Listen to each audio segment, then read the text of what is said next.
नमस्कार, घटना चक्र बुक वीडियो के इस शैक्षणिक मंच पर आपका स्वागत है। हमारा उद्देश्य है ज्ञान को सरल, स्पष्ट और सुलभ रूप में आप तक पहुंचाना। आइए आरंभ करते हैं अध्ययन और सफलता की इस यात्रा को। नमस्ते।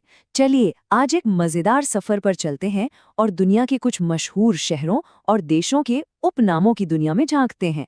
ये सिर्फ नाम नहीं है, अरे इनके पीछे तो पूरी की पूरी कहानियां, इतिहास और संस्कृति छिपी हुई हैं।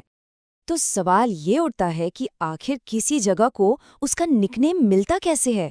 क्या ये उसकी ज्योग्राफी की वजह से है, उसके इतिहास के कारण, या फिर कुछ और ही बात है? चलिए इस सफर में इसका जवाब ढूंढते हैं। तो चलिए एक तरह से वर्ल्ड टूर पर ही निकल पड़ते हैं, ये जानने के लिए कि कैसे हिस्ट्री, ज्योग्राफी और कल्चर मिलकर इन खास नामों को बनाते हैं। और इस सफर की शुरुआत हम करेंगे अपने ही महाद्वीप एशिया से। ये एक ऐसी जगह है जहाँ इतने अलग अलग तरह के लैंडस्केप और कल्चर हैं कि यहाँ से कुछ सबसे दिलचस्प निकनेम निकलकर आते हैं। अब ये देखिए कितना कमाल का उदाहरण है थाईलैंड का। इसके दो बिल्कुल अलग अलग निकनेम हैं। एक तरफ इसे एशिया का पेरिस कहा जाता है, जो एक कल्चरल और रोमांटिक इमेज बनाता है। वहीं दूसरी तरफ इसे सफेद हाथी की भूमि भी कहते हैं, जो कि शाही परंपराओं और धर्म से जुड़ा है ना कमाल की बात। एक ही जगह और पहचाने दो। अच्छा, अब एक बहुत ही मशहूर नाम की बात करते हैं, जापान, यानी सूर्योदय का देश। ये नाम तो सीधे सीधे ज्योग्राफी से आया है। दुनिया के नक्शे पर जापान इतना पूरब में है कि सूरज की पहली किरणें वहीं पड़ती हैं। कितना सरल लेकिन कितना पावरफुल निकनेम है ना? इसके बाद चलते हैं बहरीन, जिसे मोतियों का द्वीप भी कहते हैं। जानते हैं क्यों? क्योंकि सदियों तक बहरीन की पूरी इकोनॉमी कुदरती मोतियों पर चलती थी, जो उस जमाने में दुनिया में सबसे अच्छे माने जाते थे। ये नाम सिर्फ एक टाइटल नहीं है, बल्कि ये हमें सीधे उस जमाने में ले जाता है जब गोताखोर इन कीमती मोतियों के लिए समंदर में उतरते थे। और श्रीलंका का नाम तो सुनिए, कितना दमदार है, पूर्वी समुद्र की स्वामिनी। ये नाम हिंद महासागर के व्यापार मार्गों के ठीक बीच में उसकी स्ट्रेटेजिक लोकेशन की वजह से मिला। मतलब जिसने भी श्रीलंका को कंट्रोल किया, उसने उस इलाके के समुद्री व्यापार पर राज किया। ये नाम इसकी ज्योग्राफिकल ताकत और ऐतिहासिक इम्पोर्टेंस की कहानी कहता है। तो एशिया को पीछे छोड़ते हुए अब हम रुख करते हैं यूरोप का। यहाँ के निकनेम अक्सर दो बिल्कुल अलग अलग कहानियां सुनाते हैं। एक तरफ है कुदरत की बेमिसाल खूबसूरती और दूसरी तरफ है वहाँ का उलझा हुआ राजनीतिक इतिहास। पहले बात करते हैं यूरोप की कुदरती खूबसूरती की। फिनलैंड, जिसे कहते हैं हजारों झीलों का देश, और ये कोई मजाक नहीं है। सोचिए जरा, वहाँ करीब 1,88,000 झीलें हैं।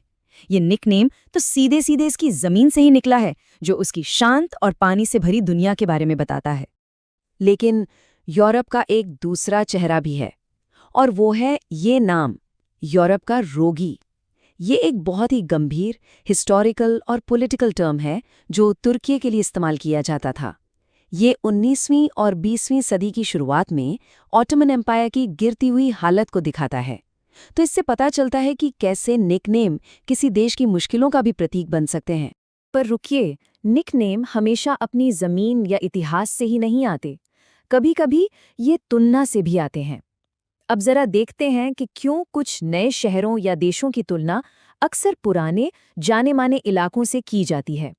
यहाँ कुछ बड़े अच्छे एग्जाम्पल्स हैं, जैसे ब्यूनस आयर्स को देखिए। इसकी शानदार इमारतों की वजह से इसे कहते हैं दक्षिण अमेरिका का पेरिस। और थाईलैंड का जिक्र तो हम कर ही चुके हैं, एशिया का पेरिस।